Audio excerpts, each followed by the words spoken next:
Hello and welcome to this video on Red Force. I'm Snehashish Mukherjee and obviously I'm joined by Trishadi outside of the Lost Cricket Stadium. And this is the last video. Outside of the Lost Cricket Not Lost, it's Lords.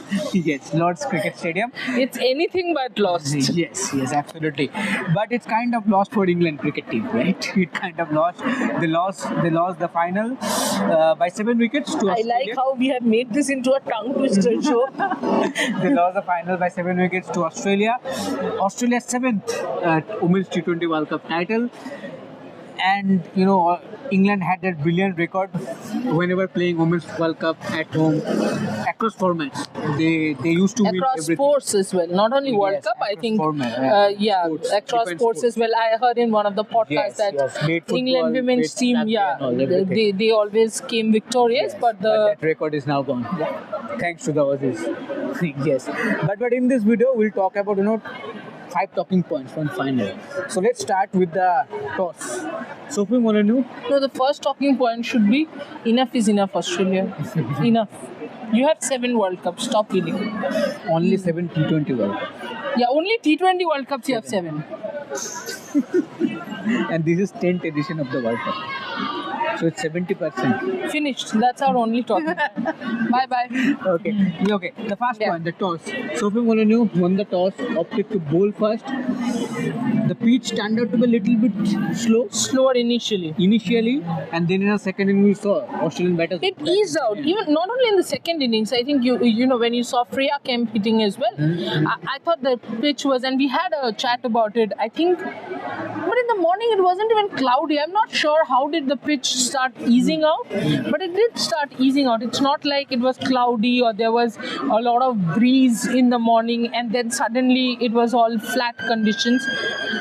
Not 100% sure why, but the pitch became better as the game progressed, and then by the time Australia had settled in, I think it was all done. With 151 run target, you cannot do against this informed Australian side. But obviously, the toss played a huge factor. Yes. It was a good toss to win for Sophie Molyneux, Yeah. but the bowlers were brilliant as well. Throughout the tournament, they have been brilliant. Even today, they were hardly giving any weight to the batters, Yeah. wicket-to-wicket bowling, and again, continuously putting that pressure on the England batters. Yes, I thought Ashley Gardner wasn't good enough. Sutherland first over was a little wayward, and this is me trying to absolutely peak, just pick their mistakes. But otherwise, and Sophie Molyneux bowling the last over makes no sense to me. I was saying this in the India-Australia match as well, and I will be saying this again. Yes, Sophie Molyneux is now a World Cup winning captain, so, and thankfully she's not from India. Otherwise, I would have been abused right, left, and centre. But the truth is, I don't think Sophie Molyneux had any business bowling in the last over. Lucy Hamilton had still 1 over left. Picked up her first World Cup wicket in the Picked up final. her first World Cup wicket in the final. Though I understand that Lucy Hamilton decision probably came from the fact left arm pacer to a left-handed batter. But if that is the case, then Sophie Molyneux is also a left arm spinner. How did that not? I don't know. Sophie Molyneux is not a death over bowler as far as I am concerned. So apart from these 3 things, I think they were on point. Absolutely. Sorry.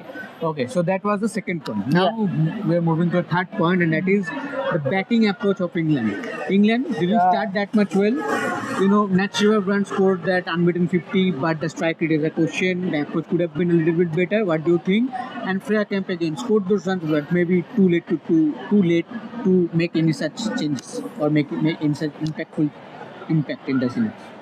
I mean, she made the impact. The match went till the 17th or 18th over for Australia. That's all the impact. But it boils down to the same thing when your senior batters do not respond in important games. I think Danny White-Hodge has been excellent throughout the tournament. Still ended up as the highest run scorer. Still ended up as the highest run scorer, and that too about 70 odd runs more than Beth Mooney, who's the second in the list. I think Beth Mooney has got 232 or something of that sort, of 238, and Danny White has 302. But the problem is there were 2 knockout games and she did nothing in those 2 knockout games, be it against South Africa, be it against Australia. Sorry. Australia. She is from England. Sorry. Danny White. Yes. Yeah, I was thinking about Beth Mooney. She played in both the games. No, I was thinking that Beth Moon is scoring runs. Yeah, okay. No, I think Danny White Hodge did not stand up. Amy Jones started off well, as in started off the tournament well, and Yes, then Kepsey again. Capsy. See, among the top nice. top 5 batters, there's no consistency. The only batter who was consistent was Nat Siver. If you ask me whether Nat Siver should have played more fearlessly, the answer is a overwhelming yes. But you can understand where her psychology of not playing fearlessly came from. The fact that England is not a 11 batter team, much like Australia. Australia has batting till number 11, so you can be much more fearless. But if at that point when Heather Knight got out, had Nat Siver Brunt lost the wicket, you don't know, maybe England would have ended up with 120 odd, because there was only Freya Kemp and Gibson. After that, Charlie Dean Yes. can bat, Those two but were the options only. yes, those two were your recognized batting pairs. Charlie Dean on and off on. Yeah, if this format was different, if you were Yeah. talking about ODI, I would have said Charlie Dean, of course, can handle it on More her own. Yeah, but I don't think in T20 eyes, Charlie Dean is a huge support to the batting lineup, which is where I felt Nat kind of held back. Absolutely. Now taking a cue from this only, the 4th point, Beth Mooney. What a tournament again, 350s as you mentioned in the semi-final, and then doing the job in the final, and that 100-run partnership for the second wicket with Phoebe Litchfield. Phoebe Litchfield played her part. I think she was obviously very frustrated when she got out, but overall that 100-run partnership, and that too at that kind of a rate, at the pace at they scored, I think that set the tone for those. Yes, absolutely. I think Beth Mooney was superb. And when it mattered the most throughout the tournament, you could actually question her performance. And we have done so. That what is Beth Mooney The doing? only 50 came before the semi-final was against Netherlands. Was against Netherlands. And yes, Netherlands has played well, but let's face it, Australia was not losing to Netherlands even if Beth Mooney didn't score. So, given all that, given all the circumstances, Injury scare in the middle. back problems, wicket keeping, thousands of things come at the hour, come at the experience, come at the woman, and the way Beth Mooney toyed with the bowling in both the games, be it the West Indies game or be it this game. Also, again, players like Beth Mooney, players like Nat Siver Brunt question the whole T20 belongs to power hitters, concept where they run beautifully between wickets, they hit boundaries, but those are not expansive shots. They are well-timed shots, gap shots, and they get runs. Today, in fact, I thought England batters, one of the biggest things I forgot to mention in that point, that England batters have not used their feet properly. But I thought both Beth Mooney and Phoebe Litchfield. Look, Phoebe Litchfield is a bit of a unrest in herself, so she will be using her feet. But the way Beth Mooney batted, nothing new. We have all, I have grown up watching Beth Mooney do that over and over again. I will grow old probably watching her do that over and over again. Age does not matter to her. Definitely. Okay, the last point, the 5th one.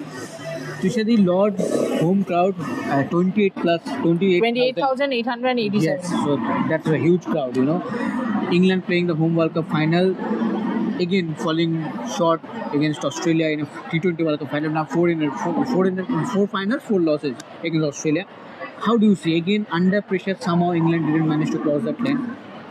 Yes, absolutely. And it's not even about not crossing the line. It's the brand of cricket that they played.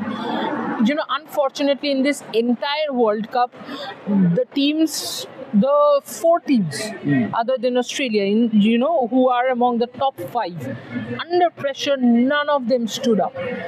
And skill-wise, I do think that, the gap between the Australian team and the other teams have shortened. But handling the pressure-wise, it is still miles to go.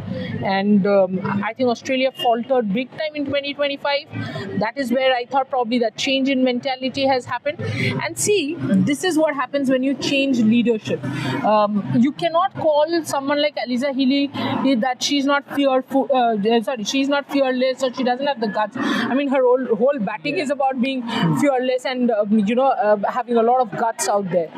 but not every good batter can make a good captain. This is something that people have to understand. People have to grow up, and people have to kind of accept it.